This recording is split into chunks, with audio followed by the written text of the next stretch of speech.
जय गुरुदेव। पुस्तकें महात्मा नहीं बनाया करती, महात्मा जन पुस्तकों को बनाया करते हैं। आज अधिकतर लोग पुस्तकों, धर्म ग्रंथों एवं देवी देवताओं के बल पर अपनी जीवात्मा की मुक्ति चाहते हैं।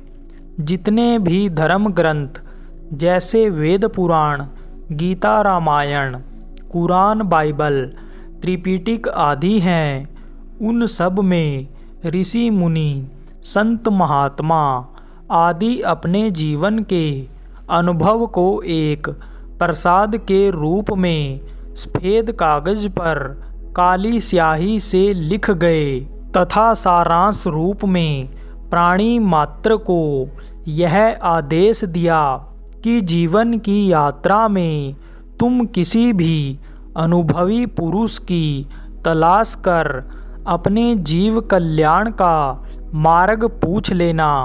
परंतु आज हम सब भौतिकवाद की चकाचौंध में अपने को इतना बुद्धिमान व ज्ञानी समझने लगे कि मधान्ता में इन धर्म ग्रंथों के अर्थ का अनर्थ कर दिया। उसमें संदेश व आदेश कुछ और ही दिया है तथा हम अपने स्वार्थ बुद्धि से कुछ का कुछ समझकर समाज में एक विचित्र असंतुलन पैदा कर दिए। किसी भी धर्म संप्रदाय की पुस्तकें सदा से आदर्श एवं सात्विक जीवन के लिए सत्य, अहिंसा, प्रेम आदि को प्रधानता दी। परंतु आज लगभग 65% लोग इन धर्म ग्रंथों की नित्य प्रति अध्ययन मनन करने के बाद भी दिन में न मालूम कितनी बार झूठ बोलते, हिंसा करते, परस्पर ईर्ष्या, द्वेष, झगड़ा आदि असामाजिक अनैतिक कार्य करते रहते हैं। आप जो चाहें सो करें। पुस्तकें, धर्म ग्रंथ व देवी देवता आपसे यह कभी कहने नहीं आएंगी आप ऐसा काम क्यों कर रहे हो। आप अपनी इच्छा व बुद्धि से जितना चाहो उतना पाप कांड एवं पुण्य कांड एकत्रित कर लो। इसका फल आपको निश्चित ही मिलेगा। अरे भाई, पुस्तकें महात्मा नहीं बनाया करती, महात्मा जन पुस्तकों को बनाया करते हैं। आप इन पुस्तकों के बल पर महात्मा की प्राप्ति एवं महात्मा बनना चाहते हैं तो यह आपका सोचना बिल्कुल गलत है, निराधार है। कोई व्यक्ति चिकित्सा विज्ञान की पुस्तकों को केवल पढ़ लेने मात्र से ही डॉक्टर नहीं बन सकता है। पुस्तकों के आधार पर ही वह रोगी की चीड़ फाड़ व उचित दवा नहीं कर सकता जब तक कि वह इन पुस्तकों को किसी चतुर एवं कुशल डॉक्टर से समझ व पढ़ न ले। इसी प्रकार अदालत के नियमों को बिना किसी वकील के केवल पुस्तकों के बल पर नहीं समझा जा सकता। तो आप गीता, रामायण, वेद, कुरान के पढ़ने मात्र से ही अपनी जीवात्मा की रक्षा व कल्याण कर सकते हैं। यह तो बिल्कुल निश्चित है कि इससे परमात्मा की प्राप्ति नहीं हो सकती। पुस्तकों एवं धर्म ग्रंथों में आदेश व संदेश बिल्कुल ठीक लिखे गए हैं, परंतु हमने इन आदेश व संदेश को जानने वाले संत महात्माओं की अवहेलना कर दी तथा अपनी बुद्धि से मनमानी भाव निकालकर मनोवांछित कर्म करने लगे। हमने अपने को सभी प्रतिबंधों से मुक्त कर स्वतंत्र होकर आनंद की खोज में नाना प्रकार के व्यभिचार अत्याचार कर रहे हैं, जिसके फलस्वरूप समाज में एक घोर अशांति का वातावरण फैल रहा है। यही कारण है आज बहुत से लोगों में ईश्वर व धर्म के प्रति अश्रद्धा पैदा हो रही है। सभी धर्म, जाति व देश के लोग अशांति व चिंता की अग्नि में जल रहे हैं। इन सब के मूल में केवल गुरुजनों की अवहेलना भी प्रधान व मुख्य कारण है।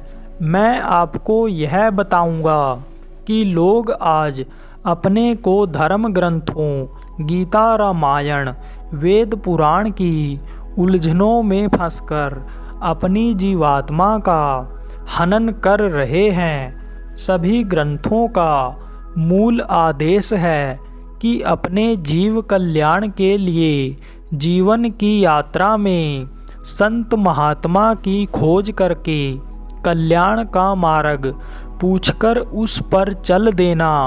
परंतु हम सब ने इस आदेश को अभी तक समझ नहीं पाया तथा मनमाने कार्य करने लगे। शास्त्र पुराण की उलझने इतनी जटिल हैं कि कोई साधारण व्यक्ति उनको समझ नहीं सकता, परंतु आज सभी व्यक्ति अपनी अपनी बुद्धि के सहारे तीर्थ व्रत, पूजा पाठ कर रहे हैं। भूले हुए व्यक्तियों ने इनको और गुमराह कर दिया कि अमूक पूजा पाठ, तीर्थ व्रत आदि मात्र से ही अमूक फल, सिद्धि व स्वर्ग की प्राप्ति होगी। बात में पूरा विश्वास करके लोग तीर्थों में हजारों की संख्या में दान पुण्य आदि करते हैं, परंतु आज तक किसी को किंचित मात्र भी शांति व स्वर्ग की झलक नहीं मिली। सभी ने स्वर्ग व वैकुंठ ही में पहुँचने का आश्वासन मरने के पश्चात दिया। यह समझकर लोग निमित्त मात्र दान पुण्य करके स्वर्ग व वैकुंठ आशा लगाकर जीवन के शेष समय में हाथ धोकर पाप, झूठ, व्यभिचार आदि करते हैं। मरने के बाद वह कहाँ कैसे जाते हैं यह तो वही जाने। जाने के बाद वहाँ से वे कोई पत्र या संदेश भी तो नहीं भेजते कि हम दुनियादार जान जाएं कि वे कहाँ गए। संत महात्मा, अनुभवी पुरुष सर्वसमर्थ अंतर्यामी होते हैं, उन्हें सब कुछ मालूम होता है। महात्मा जन यह बतलाते हैं कि इस प्रकार कर्म कांड की ओट में झूठ फरेब, छल कपट, व्यभिचार, अत्याचार करने वाले सीधे बिना रोक टोक के नरकगामी होते हैं तथा वहाँ पर असहनीय दारुण कष्ट भोगते हैं। मैं आपको कर्म कांड के बारे में कुछ संकेत कर देना चाहता हूँ। माता पिता की अपने आरक्षित सभी जीवों की व अतिथि को निस्वार्थ श्रद्धापूर्वक सेवा कर देना, परस्पर सत्य प्रेम का सात्विक व्यवहार करना, पुत्र पुत्री के विवाह के समय जीवन के मुख्य संदेश को सुनाकर कार्य रूप में परिणित करने का आदेश देना, पुत्री को यह बताना कि आज से यह पुत्र तुम्हारा पति बन गया, अब तुम भविष्य में इसकी आज्ञा व इच्छानुसार कार्य करके सभी प्रकार से सेवा सूक्ष्म करना, साथ ही साथ अपने निकट संबंधियों की उचित रूप से आज्ञा व सेवा करना। पुत्र को यह बतला देना कि यह पुत्री आज से तुम्हारी स्त्री बन गई, अब तुम्हें हर तरह से इसका ध्यान रखना होगा कि इसे किसी प्रकार की कोई तकलीफ न हो।